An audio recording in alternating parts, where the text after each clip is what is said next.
예, 앞에서는 그 대한민국이 나토의 그 초청을 받아서 참석한 그 전략적 의미를 말씀을 드렸습니다.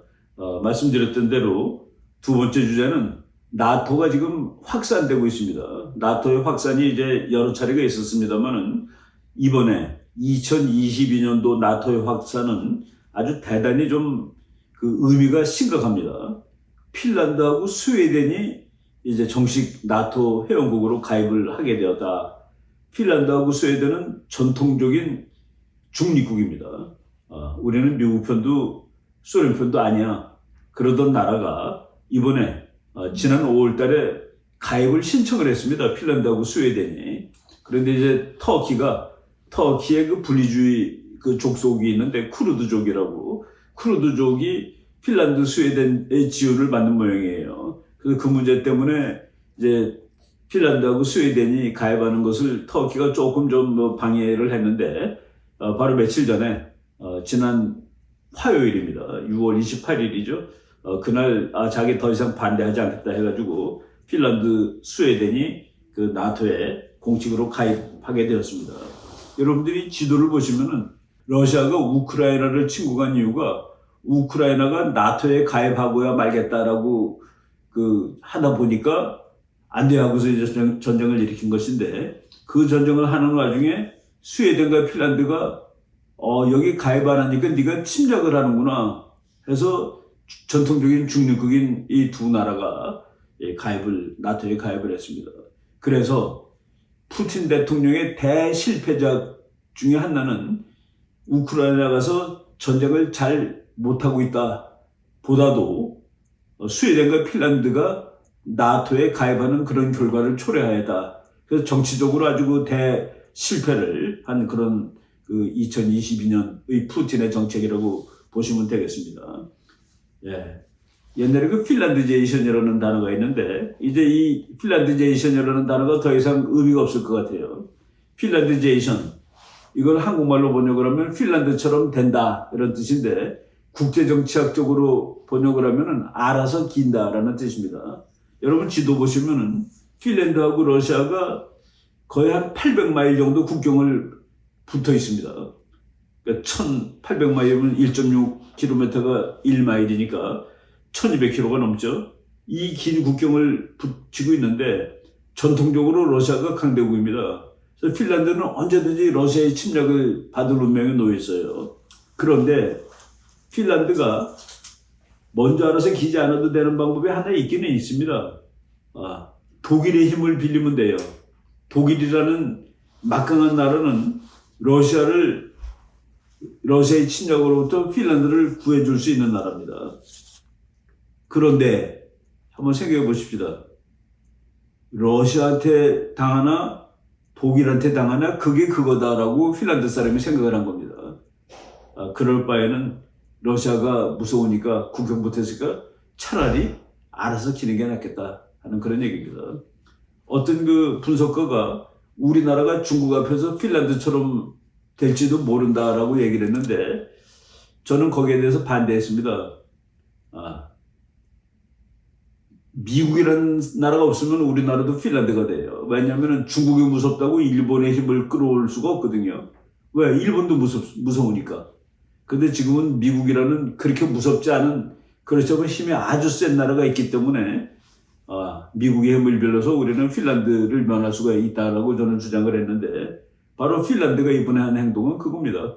미국의 힘, 더 넓게는 나토의 힘을 빌려서 이제 러시아, 우리는 이쪽으로 붙겠다라고, 그래서 더 이상 국제정치학에 핀란드제이션이라는 말이 이제 더 이상 이제 필요 없게 되었다라는 그런 사건입니다. 예. 나토가 이 핀란드하고 스웨덴을 데려온 것은 역사적이고 변혁적인 일이다. 나토 사무총장이 이번 회담은 그렇게 얘기한 거예요. Historic and Transformative Summit. 역사적인 정상회담, 그리고 변혁적인, 개혁적인 정상회담이라고 얘기를 했는데, 이제 노르웨이, 스웨덴이라는 전통적인 중립국이 이제 나 너네 편 할 거야 라고 들어왔고, 그리고 동유럽에 군사력을 훨씬 더 많이 배치하도록, 그 폴란드 같은데 미군이 한 5,000명 지금 더 가는 거로 나와 있죠. 그리고 우크라이나가 전쟁 중인데 지금 더 무기를 많이 대주겠다 했는데 이쪽 나토에서 제시한 이유는 지금 뺏긴 땅을 다시 찾을 때까지라는 식으로 얘기했습니다. 아마 이 전쟁이 꽤 오래 갈 건데 직접 가서 싸워주진 않을지라도 군사력을 지원함으로써 뺏긴 땅도 찾게 하는 이런 그 회의가 되었다. 그래서 이제 지금 이번에 푸틴이 제일 실패, 이 나토 정상회담에서 가장 패배자가 푸틴인데, 푸틴은 말이죠. 푸틴은 나토를 클로즈 시키기로 원했다. 나토가 이제 더 이상 나토 들어가면 안 돼. 그런데 나토는 오픈되고 말았다. 이제 다 받아들여가 되었습니다. 그리고 푸틴은 유럽을 전체를 핀란드처럼 만들려고 그랬는데, 알아서 기계 만들려고 그랬는데, 유럽 전체가 나토이제이션, 이것도 영어를 만든 겁니다. 핀란드제이션이 아니라 나토이제이션. 우리가 러시아 하나를 놔두고 유럽 전체가 뭉쳐버렸다.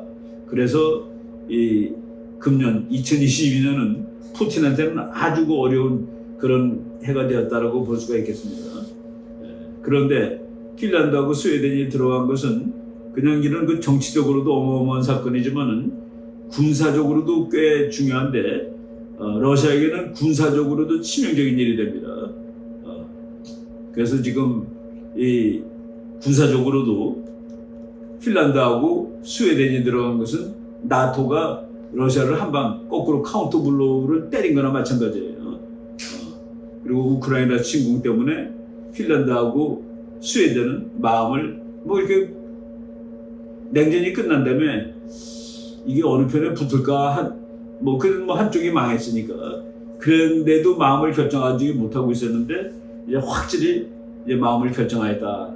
그런데 이게 그 재미있는 거가 이번에 나토의 아시아 나라, 호주 나라가 오세아니아주 두 나라, 그리고 일본, 한국에서 네 나라가 나토가 아닌 데 갔습니다. 이번에 나토의 그 행동이 중국하고 관계가 있다라는 식으로 지금 그 군사 전문가들이 글을 쓰고 있는데, 이렇게 썼습니다. 영어 보니까 NATO ties to Finland and Sweden could aid US with useful tactics for the Pacific. 두 나라가 나토 가입했는데 그것은 미국의 대중국 견제 해양 전략에 도움이 된다. 무슨 소리겠습니까? 스웨덴하고 나토가 가입했는데 미국의 대중국 견제 해양 전략에 도움이 된다. 이거 아주 그 대단히 유명한 학자가 쓴 건데 그냥 보겠습니다. 신문 기사 제목은 이렇게 돼 있어요. NATO ties to Finland and Sweden. 그러니까 나토가 핀란드하고 스웨덴하고 연계를 가지게 된 것은 could aid US, 미국을 도와준다. with useful tactics for the Pacific. 태평양에서 미국의 해군 작전에 도움이 된다. 라고 Naval Expert says. 해군 전문가들이 말하고 있다. 이런 겁니다. 그 해군 전문가 중에 이제 대표적인 사람이 그러니까 제임스 홀룸스라는 사람입니다. 이 사람이 이렇게 얘기했어요. 두 나라가 스웨덴과 이제 핀란드가 나토 가입한 사실은 먼 곳에 있는 라이벌 중국을 다루는 미국의 전략과 전술을 증진시키는데 그 프렌즈 베네핏은 뭡니까? 본질적인 게 아니라 부수되는 이익이죠. 그 두 나라가 나토에 가입했기 때문에 미국한테 이익이 되었다. 스웨덴과 핀란드는 아주 독특한 해군을 가지고 있는 나라입니다. 그 나라는 막강하고 대형 해군을 가지고 있잖아요. 그런데 그 자기네가 가지고 있는 지리적 특징을 아주 잘 활용해가지고 발틱해에서는 아주 괜찮은 그런 군사력을 가지고 있는데 이렇게 썼습니다. 제임스 홀룸스는 small, 작고 illusive라는 건 구체적인 아니지만은 하여간 그 특별한 어떤 능력을 가지고 있는 거예요. 그 미사일을 장착한 surface patrol craft, 작은 배인데 미사일을 갖고 있어요. 이런 배들을 갖고 있고 컨벤셔널 서브마린, 이 두 나라는 그냥 그 재래식 잠수함을 가지고 있는데 요 재래식 잠수함을 가지고 있는 얘네들의 기술이 대만 해협에서 대만을 방해하는데 아주 유용하게 사용될 수 있는 기술이다라고 그 홀룸스라는 그 전문가가 말하는 겁니다. 얘네들이 스웨덴하고 핀란드가 여러분 아까 그 지도에서 봤지만은 그 발틱해 연안의 국가죠. 발틱해가 러시아의 발틱 함대라는 아주 그 대단한 함대가 있는 곳인데 그 발틱 함대를 견제하는 역할을 충분히 잘해줬었다는 그런 얘기입니다. 그런데 그 두 나라의 함대는 대만 해협에서도 상당히 유용하고 그 전술 전략을 미국한테 나눠줄 수 있다는 그런 얘기입니다. 지금 제임스 홀룸스라는 학자인데 이 사람이 미국 해군대학 교수입니다. 아주 유명한 책을 썼죠. 레드 스타 오버 더 퍼시픽. 그 태평양 위의 붉은 별. 그 중국 해군에 관한 아주 그 미국에서는 이걸 거의 교과서로 미국 해군들은 반드시 읽는 책입니다. 이 교과서를 쓴 사람인데 제임스 홀룸스 이 박사는 내가 그 한번 세미나 때 나의 그 논문 발표를 토론을 해준 적이 있었습니다. 그래서 그 제가 뭐 개인적으로도 아는 학자인데 그 스웨덴과 핀란드의 해군력은 아주 괜찮은 해군력이다. 러시아의 그 진출을 막을 수 있는 해군력인데 대만 해협에서 아주 잘 유용이 된다. 그리고 미국은 큰 군함을 가지고 있는데 대만 해협에서는 큰 군함이 아니라 작은 군함이 필요한데 작은 군함을 따로 만들 필요가 뭐 있냐. 그런 거 갖고 있는 나라와 함께 하면 되는 것이지 라는 얘기를 쓴 겁니다. 그래서 지금 여러분들이 사진도 몇 개 보실 텐데 그 핀란드하고 스웨덴이 가지고 있는 이 별로 크지 않은 이 군함들이 대만에서 작전하게 될 미국 해군과 해병대에게 아주 좋은 그런 이 기술을 전수해 줄 수 있을 것이다. 그리고 기술만 전수해 주는 것이 아니라 뭐가 더 중요하냐? 핀란드하고 스웨덴이 나토에 들어가면은 이제 누구의 지위를 받겠습니까? 미군 사령관의 지위를 받는 것이죠. 그래서 그 어느 나라가 그냥 친구인 거하고 동맹하고는 달라집니다. 우리가 미국의 동맹이라는 거는 전쟁 나면은 미국이 대한민국 군대를 활용할 수 있다는 거예요. 그래가지고 두 나라의 해군력이 미국의 해군력에 좋은 그 어디션 추가가 되는데 추가뿐만 아니라 미군이 지휘까지 할 수 있게 되는 것이다. 미국의 지휘 통제 체제에 들어갈 수 있는 그런 계기가 되는 것이다 라고 얘기를 합니다. 그런데 이것이 미국한테 도움만 되는 것은 아니에요. 미국이 스웨덴과 그 핀란드의 해군을 사용을 해서 그리고 중국을 견제하는데 대단히 도움이 되겠지만 지금 제가 아까 얘기를 했죠. 핀란드하고 러시아는 국경이 800마일이다. 그걸 누가 지켜줘야 되겠습니까? 그거는 핀란드가 이제 결정을 내린 겁니다.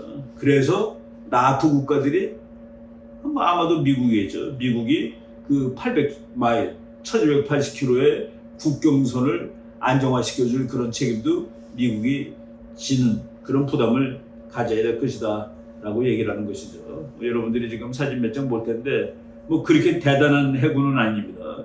우리나라가 가지고 있는 그런 멋있는 군함도 아니에요. 그렇지만 이런 군함은 또 이런 나름대로 그 역할을 하는데 이것이 태평양에서 미국이 대만 해협을 지킬 때 상당히 유용한 그런 실력을 제공하는 거다. 그래서 이제 그 스웨덴 뭐 조그만 해군이지만 이렇게 썼습니다. 기자가 good ally and good partner and frankly an exceptional fighting force.